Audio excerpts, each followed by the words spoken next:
the ET alien abduction of Antonio Villas Boas, he claims he fathered an alien child with a blue-eyed alien. Reports of encounters with extraterrestrials took a turn in the 1980s.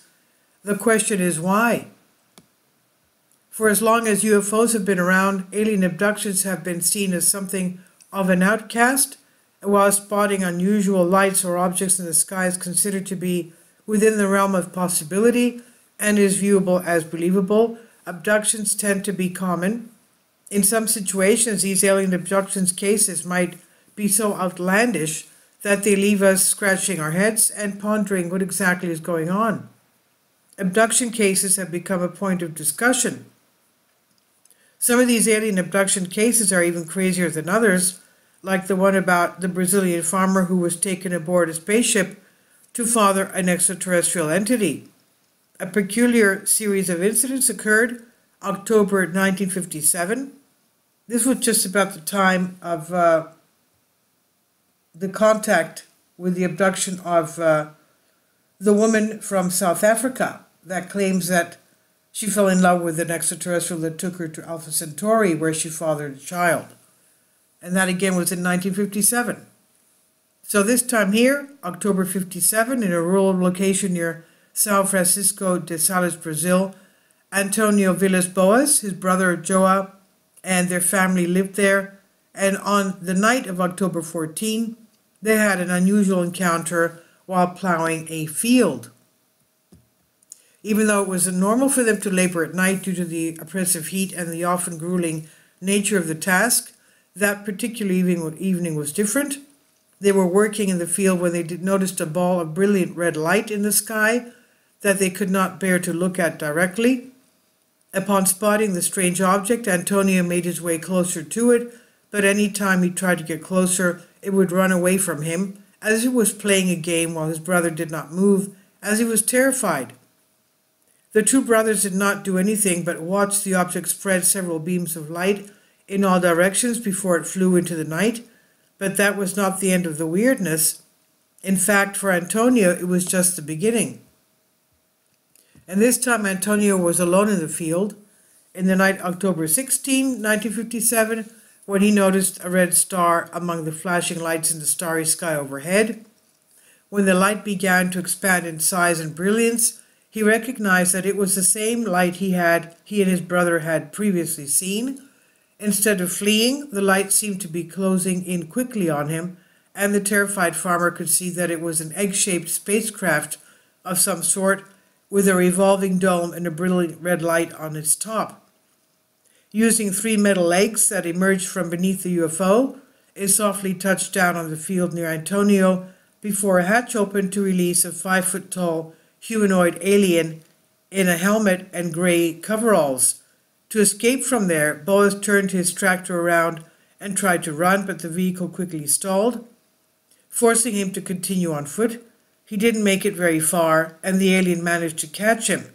The alien was with 3 other aliens who looked the same and communicated by yelping and barking.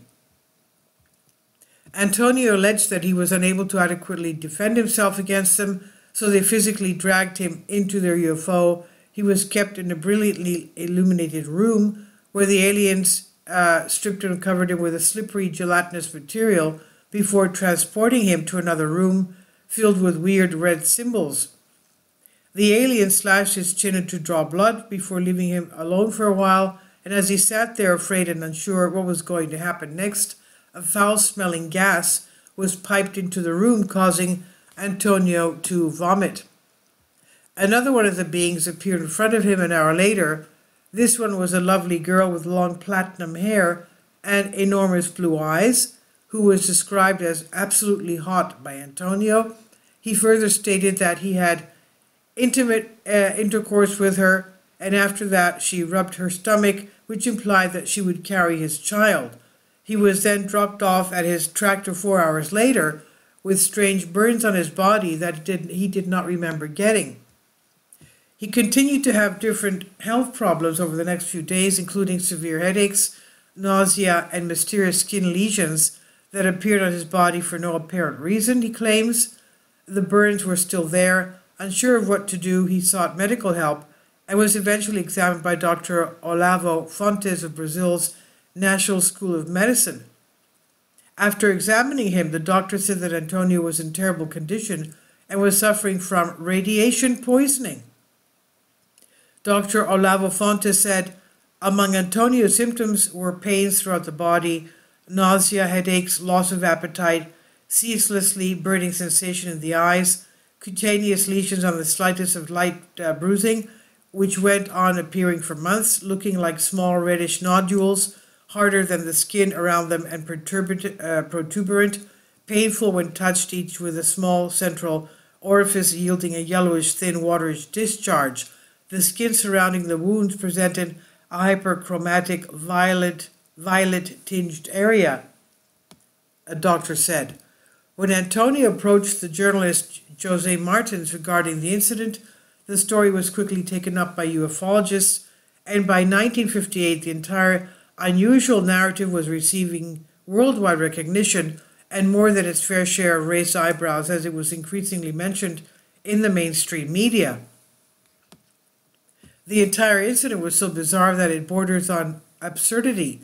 Tales of extraterrestrial abduction were nearly non-existent at that time, and Antonio's claim was one of the earliest to ever receive any substantial attention, so many people were perplexed. Even ufologists were doubtful of it all, and it was suggested that he made it up after reading a similar odd description in a popular magazine called O Cruzeiro, and also that he was highly influenced by ufologist Jordan Adamski's incredible bizarre reports of victims of alien encounters. It looked suspicious that he had the memory of the whole incident without any regressive hypnosis. Therefore, it was argued that he came up with the idea in 1958 and then predated his tale to make it look more convincing. Even among the most ardent ufologists, stories of extraterrestrial hybrids and extraterrestrial sexual experiences have persisted to this day. How could an alien have DNA compatible with ours to the point that they could conceive one of our children?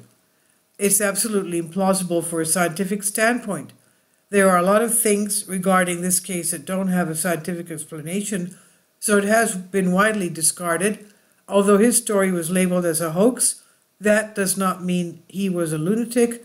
Antonio later went on to become a respected lawyer, and also he always believed his story until his death. Antonio died in 1992.